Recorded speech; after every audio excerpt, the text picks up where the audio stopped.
Hello, good afternoon, everyone, or good evening, depending where you are. Thank you for joining today's live lesson. I hope you can hear me okay and everything like that. I hope you're well. Please say hello when you come into the room, and maybe tell me where you are just now as well. So I'll start with hello from Glasgow. So it's a nice sunny day today here in Glasgow. A little bit cold, but we can't complain. So thank you for joining the lesson today. We're going to the first time we've done it at this. Hi from Zimbabwe, Philip. Have you moved? Okay, so first time we're doing it at this time on a Thursday, just because of other commitments I have. So I hope it suits everybody. But thank you for tuning in anyway. So in today's lesson, we're looking at. Hi, Ramon. Thank you for joining.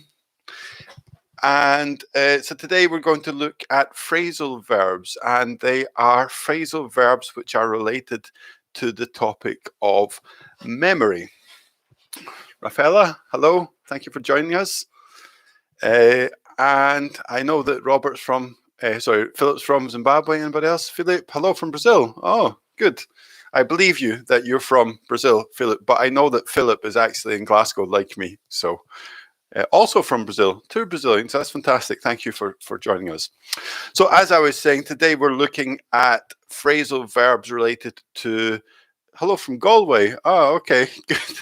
It's nice to have an Irish connection there. Thanks for joining. I guess you saw the link on Atlantics. Another one from Galway. Thank you for joining us as well. Okay, so I'm guessing by your names that you're not originally from Galway, but you're there just now. So thanks for joining us. Okay, so anyway, let's get started. So phrasal verbs related to memory. So we're looking at some advanced phrasal verbs today related to this topic of memory. And so if you follow my channel, if you've come to any of my other live lessons about phrasal verbs, then there's some different things I always say about phrasal verbs. First of all, they're really important in English. We use them a lot. It's really important, especially as you become advanced, from intermediate going up to advanced. It's important to focus on these things, and it's also important to find a way to try to remember them. So that's why we're grouping it in topics today. Pooja, hello. Thanks for joining. That's why we're grouping them in a topic today about memory, but also we're going to look at grouping them a little bit in terms of the particle or the preposition today as well. So actually, we're going to look at a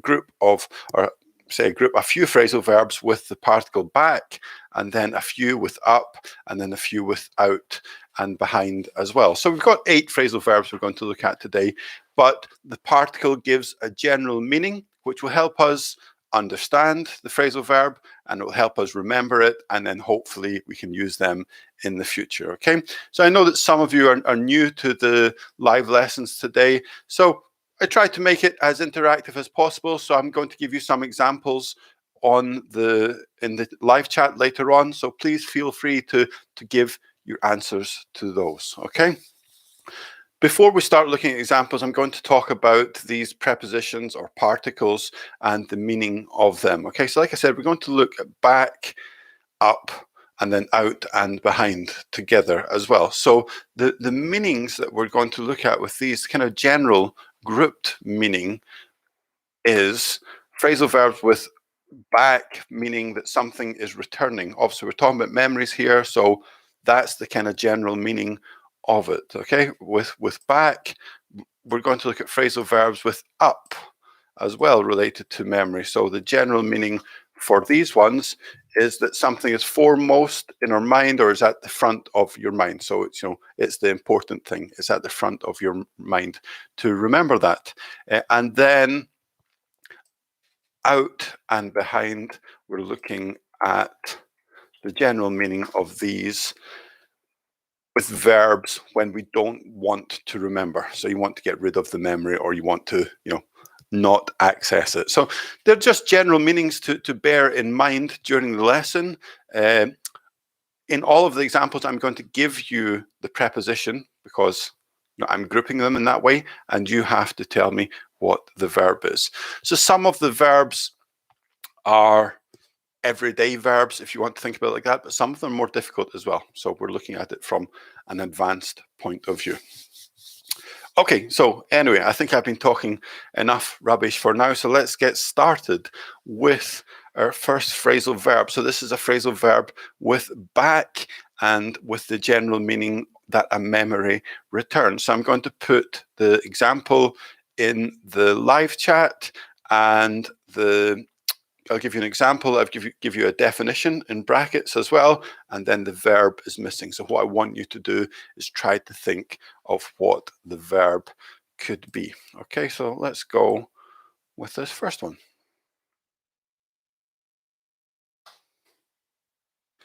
Okay, so you can see there, the example is, whenever I smell the sea air, memories, space, flooding back of my childhood holidays.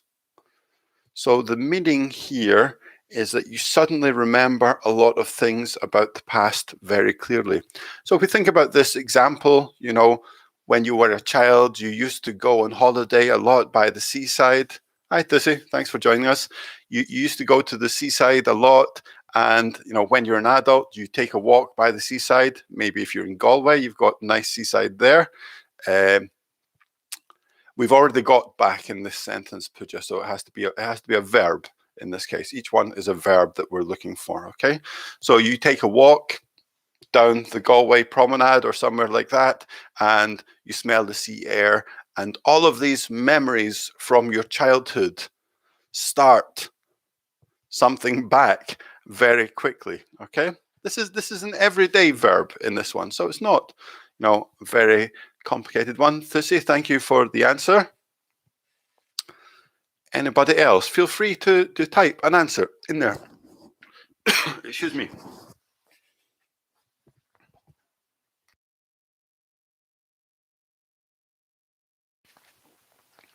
Okay, does anybody else have an answer they want to give us? So we've got Pooja with an answer, but we know that's not a verb. Thussy says come. Let's have a look at the complete sentence.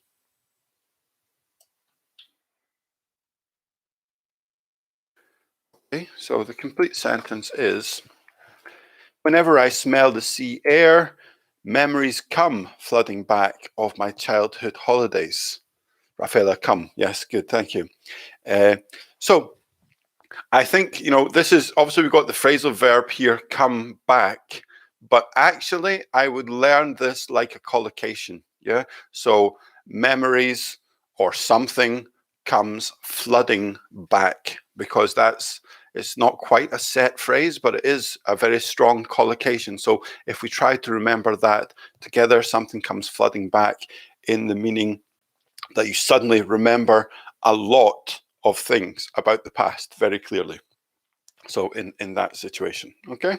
So a lot of things come flooding back to your mind. And, the idea of flooding is actually important here in this expression, because, the idea of water, a lot of water, so it's a lot of memories coming back at the same time. So memories come flooding back of my childhood holidays. Okay, well done to the people who got it correct. We're going to look now at another phrasal verb. So again, it's related to memories, and again, it's with back, so you have to think about the verb. A lot of my examples today are obviously about childhood and the past and things like that, just related to the topic we were looking at. So this example is, I walked past my old school the other day, and my thoughts, something back to when I was a child, waiting in a line to go into the building. So in this one, you remember something clearly about an event. The meaning of this is actually quite similar to our first one, but the answer is not come. So when we say it came flooding back in the first example, we're thinking about a lot of memories came back suddenly, and you see it very clearly. Here, we're thinking more about one memory. So if we can make that distinction between that, okay? So what do you think it could be here? I'll give you a little clue because this one's a little bit more difficult, not so much an everyday verb like in the last one. And I'll tell you that the verb starts with the letter F. Okay, so it starts with the letter F. Have a drink of coffee. So that means that Tussia and Philip, you're both wrong.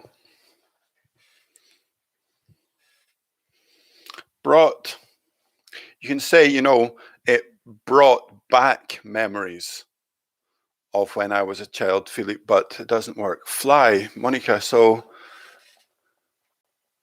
some good answers there. Fly is not correct, but it is with the correct letter.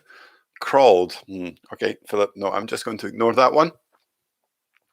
Okay, let's have a look at this complete sentence.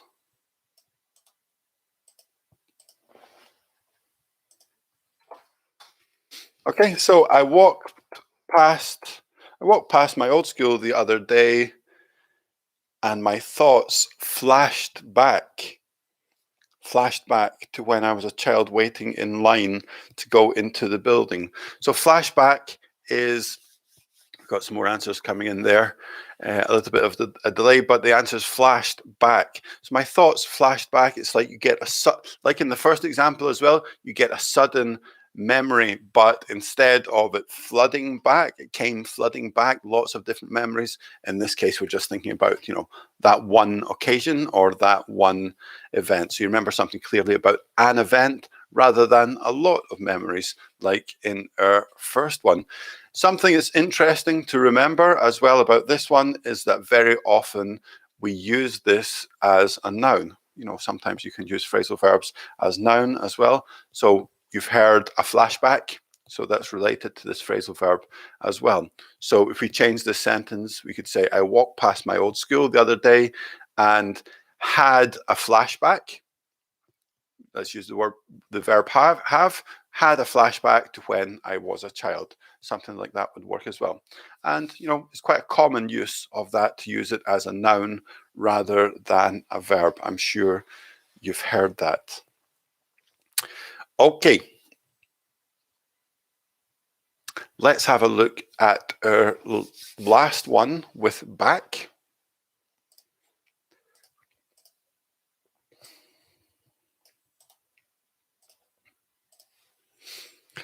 Okay. Here's the example here. When I feel like losing my temper with my son, I adjust something back to what I was like at his age. So the meaning here is just remember something that happened in the past, or to recall.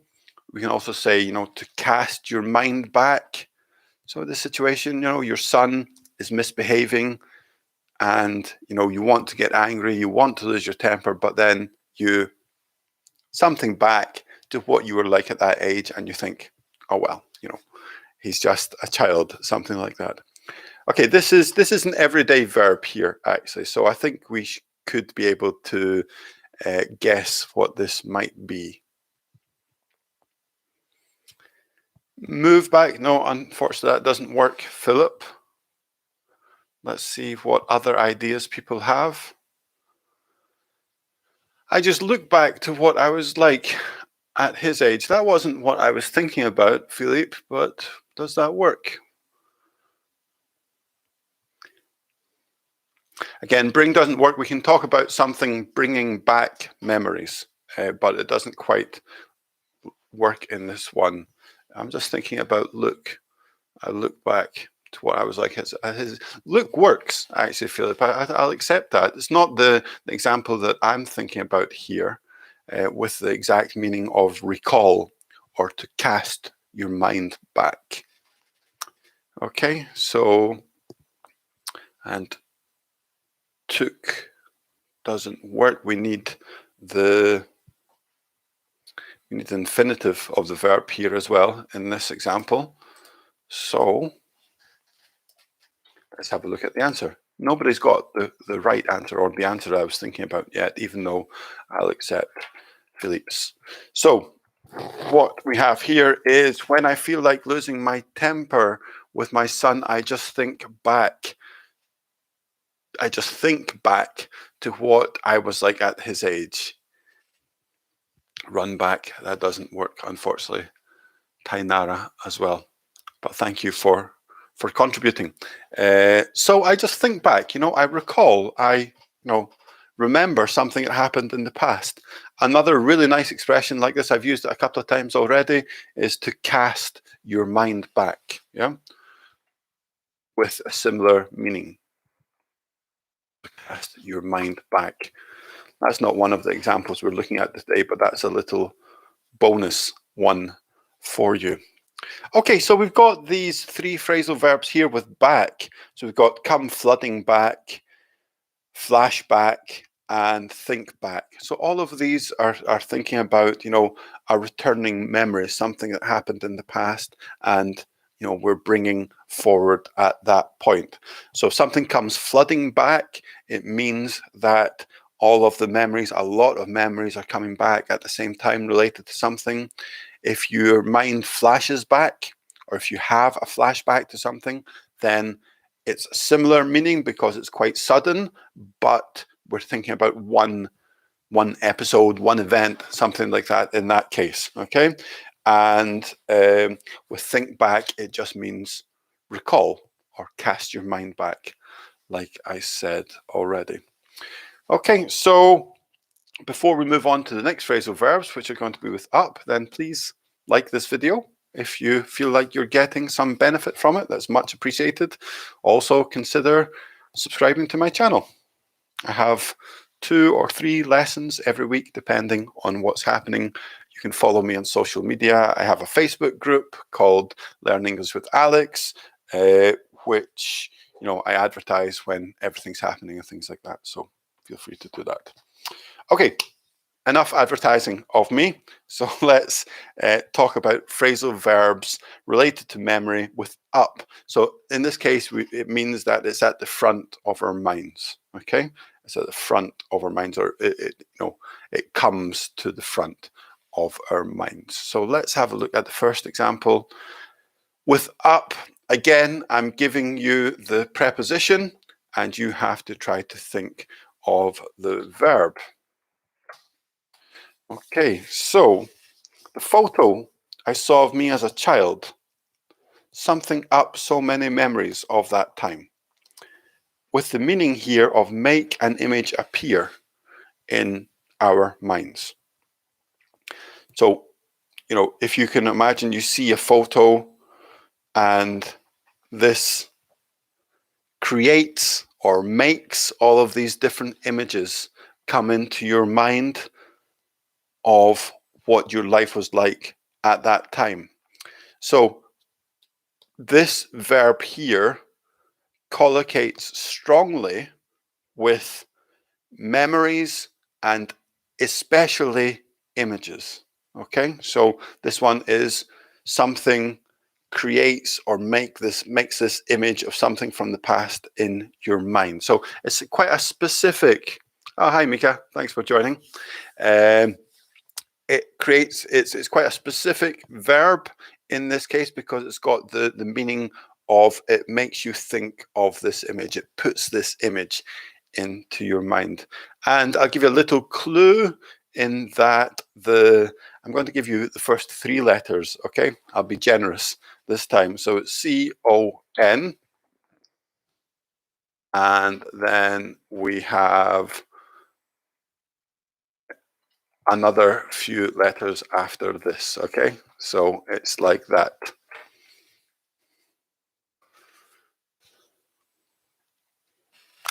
Draw, that makes sense. It's a good answer. Unfortunately, it's not the correct answer. With phrasal verbs, sometimes, the sensible answer, like draw, is not the correct answer, unfortunately. Conducted, that's a good guess, but not in this case.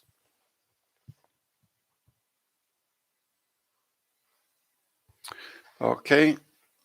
Anybody else? Came? No, that's not correct. So it's starting with C-O-N. And obviously we have it in past here. photo I saw of me as a child. Continue connected. Okay, lots of good answers, but unfortunately we don't have the correct answer yet. So there we go. The photo I saw of me as a child conjured up so many memories of that time. Conjure up means it creates, it makes this, not create because it is a memory, so it makes an image in your mind of something from the past. So it conjured up these memories, these images. So like I said, this conjure up very often, most of the time we're thinking about it making the image in your mind. Okay.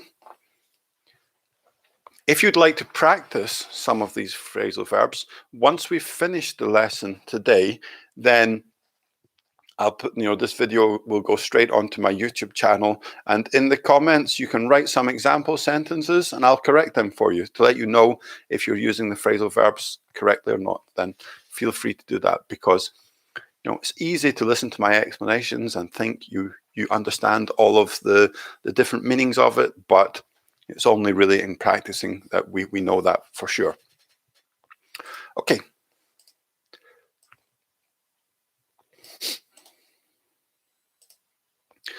This next phrasal verb that we have has a very similar meaning to conjure up, okay?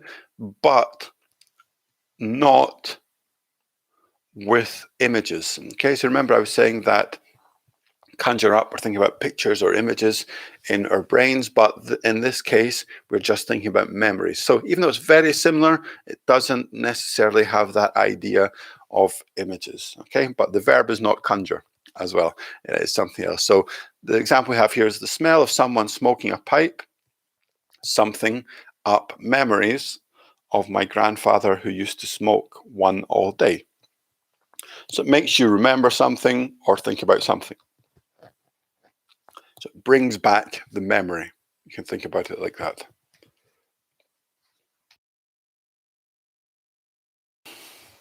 Excuse me, I'm a little bit blocked up today.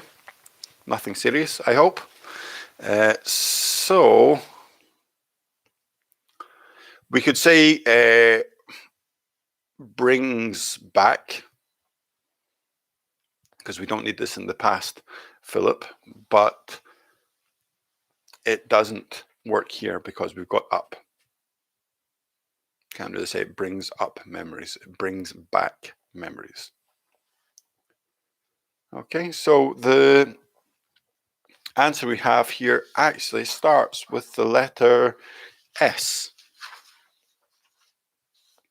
if that's any help. It's quite a specific verb as well. So, some of these verbs are useful in the context that we're talking about them in today, and in these expressions or phrasal verbs, but not necessarily all the time as well, okay?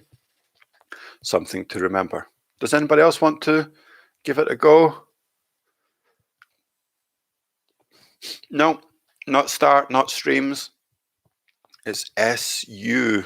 So I'm just going to give you the answer. Summon. Monica, well done. I'm very impressed. I'm so glad you got that. So, but, one thing is that we need an S because it's present simple third person. Yeah. So, but very well done on getting that answer. I'm glad you got it. So the smell of someone smoking a pipe summons up memories of my grandfather who used to smoke one all day. So yes, well done. Monica, you get a gold star today because I didn't expect anybody to get that one, but I'm so glad that you did. Okay, let's move on to our, and on that, the summons up, like I said, very similar to conjure up, but conjure up is about an image.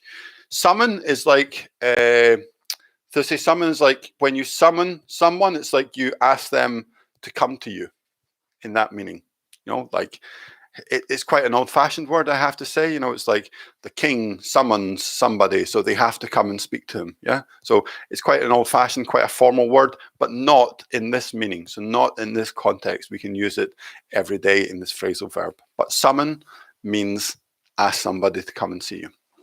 Okay, so like I was saying, conjure up is about images, and summon up is more about memory. They're very similar, but if we want to differentiate, we can talk about them in that way. Okay, so let's look at our last one with up, okay, before we move on to out or behind. Okay, thinking about how spoilt children are these days, something up memories of how I didn't have much as a child.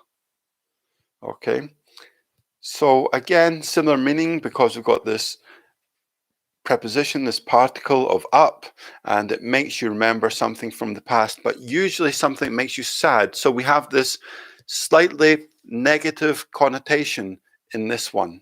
So, we look at the other two examples, conjures up, summons up, they were just bringing back the memory.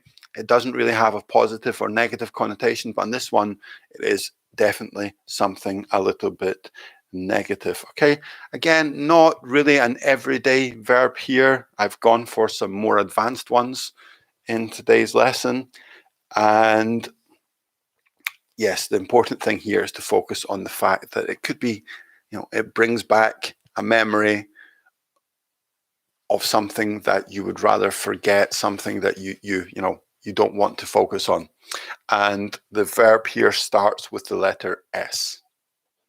Okay, so the verb, we need it in the third person as well, so we need an S, but the base form of the verb is 4 letters, starts with S, and the second letter is T.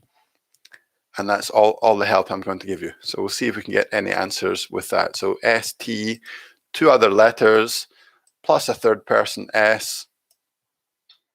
What could it be? Do we have any thoughts on this one?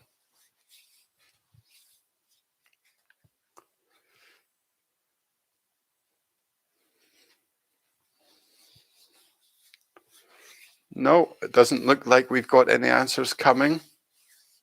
I'll give you another couple of seconds and then I'm just going to give you the answer. SST. But thanks for the contribution. Rafaela, yes. Oh, our participants from Galway are doing very well today. I'm happy to see. Remember, though, we do need it in third person, so it's going to be stirs. Okay, so well done. Thinking about how spoilt children are these days stirs up memories of how I didn't have much as a child. Makes you remember something from your past, usually something that makes you sad. Stirs. This is yes, well done. So think about the meaning of stir. It's like you're moving something around, so it stirs it up. It's like if you're cooking and there's, you've got a big pot of soup or stew or something like that, and things are in the bottom, and you stir it, and then things come up to the top. It's that kind of meaning. It brings something that was, down low in your pot and you're cooking, and it comes up, so it stirs up these memories that you don't necessarily want. So it brings back, phrasal verb that we've used quite a lot today, brings back these memories that were lying down at the bottom. Okay, so it makes you sad. It's usually something a little bit negative. Okay, so there we had 3 phrasal verbs with up. So we had conjure up, summon up, like we said, very similar, and then stir up, a little bit different because it's got that idea of something negative that you don't want to remember or makes you a little bit sad. So our last 2 examples, I tried to group these as well as possible to help you remember. It's a little bit more difficult. We've only got 2 examples and it's 2 phrasal verbs, but it's 2 phrasal verbs, 2 prepositions, 2 particles, but it has the meaning that we don't want to remember. So this time it's phrasal verbs with one without and one with behind, and the meaning is that we don't want to remember in this case. So the first one is with out. Okay, I'll just put it into the chat box. Say, I find it's better just to something out the sad memories and concentrate on the happy ones. So the meaning here is stop thinking about something that is unpleasant. I think this is maybe quite an easy one to guess. But that's not the answer, Philip. With the meaning of it's just like, you're trying to put a barrier. If you think about it like that one, get out. No, that doesn't work. And that's get out is more like kind of get rid of in that meaning. Okay, no problem. To say, I'll see you later. I'll see you tomorrow actually for our class. Blank, block, blank out. Blank out works as well. And block, Philip, well done. I'm glad to see that our Glasgow students are showing the Galway students that we can do it as well. So block out, blank out works as well. So I'm going to accept that, but block out is the answer that I was thinking about here. So okay, so the complete sentence is, I think it's better just to block out the sad memories and concentrate on the happy ones. So the meaning is stop thinking about something that's unpleasant. So imagine, I've got the sun coming in from the window here. So the whole hide, okay, it doesn't quite work, Tainara, but it's a good it's a good guess. So I've got the sun coming in here, so you try and block it out. You try and put a barrier to it. So it's that kind of meaning. You put a barrier for the memory. So you block out the sad memories and concentrate on the happy ones. Also, you can block out, when somebody's talking to you or there's some noise maybe in the background, you try to block it out so you can concentrate. So it's that idea of creating some kind of barrier, something that it can't get through in that kind of meaning. Okay, and let's now have a look at our final phrasal verb for today. Again, the meaning is about something that you don't want to remember, but in this case, it is behind the preposition that we're going to look at, okay? So example is, he used to get into a lot of trouble, but he's something that behind him now. So the meaning is not think about it anymore or let it affect your life. So we can imagine a situation here where somebody had problems in the past. They used to get into trouble, maybe with the police, something like that. And now they've decided that that's all in the past and they're going to move forward. They're going to get over it. They're going to move on and start a new chapter in their life, start a new part of their life. Philip, you say left. He used to get into a lot of trouble, but he's left that behind him now. Does that work? That's okay. He's brushed off. We've already got, Monica, in this case, we've already got the preposition here behind. So that's the preposition that we're looking at. And it's not a 3-part preposition, it's just 2 parts. So it's just the verb with behind here. He's left that behind him works, actually, Philip. I think I'll accept that. It wasn't the verb that I was thinking about. I'm thinking about a phrasal verb with, yes, that's it, put. So that was the one that I was thinking about. So I'll put the complete sentence up on the screen for you. Okay, so he used to get into a lot of trouble, but he's put that behind him now. So he doesn't think about it anymore. He doesn't let it affect his life. He tries not to remember it, bringing it back to our topic for today of memory. So he's got over it. He's moved on. This is the past. And now, he's put that behind him. So he's left it behind him. He's put it behind him with that meaning. I think, put it behind him is a little bit different than left it behind him. If you say he's put it behind him, it means he's decided not to let that affect him anymore. He's left it behind him. You know, I think it doesn't have as much of a meaning of that it was his conscious decision to do that, but he's put it behind him. It's like, you know, this is the past. Now I'm just going to move forward. I'm going to start this new chapter in my life. I'm going to move on from that. Okay, so we had 8 phrasal verbs today. I think, you know, when you're learning phrasal verbs like this, especially advanced ones, you shouldn't really be trying to learn more than about 8 or 10 in one go, so that you can really look at the examples and try to remember them and try to understand what they mean. Obviously, we have context here, but you really need to try to practice these things. As I said, if you want to practice, then go on to this video after we finish in just a minute, put some examples, or, you know, join my Facebook group, send me some examples there, and I'm happy to correct them for you. So we had 8 phrasal verbs. You know, they were all quite advanced in meaning and connotation and how we use them, but you guys did really well. I have to say, I was very impressed with some of the answers. So give yourself a big pat on the back for a job well done. That was very good. So that's everything for today. Thank you for joining me. Next week, I'll be doing a live lesson at the same time. So 1 o'clock on Thursday, UK time. And it's going to be a grammar lesson next week, which is going to be on the passive as requested.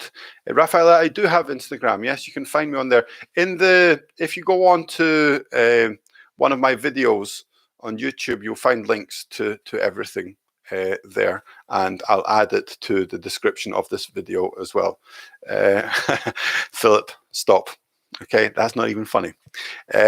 So next week, yeah, we're going to do one on the passive, and then there's a video coming out on Tuesday. So for the next couple of weeks, because of the way that my schedule is working just now, there'll be a video on Tuesdays and a live lesson on Thursdays, okay, for the next couple of weeks, and then we'll change it a little bit. But, you know, we're going to have, and then when I have time, we'll have 3 lessons. So we'll see how it goes, but at least 2 lessons per week for now. And big thanks to everybody who joined us from Galway. I guess that you're studying at Atlantic, or you have studied at Atlantic. It's a school I know very well, and I'm actually going to be doing some work there soon on teaching their OET exam course. So it was nice for you to join us. Thanks very much. Okay, so anyway, that's me done. As I said before, please like, please subscribe, all of that usual stuff. Thanks for joining, and have a good day. Okay? Thanks, guys. Take care.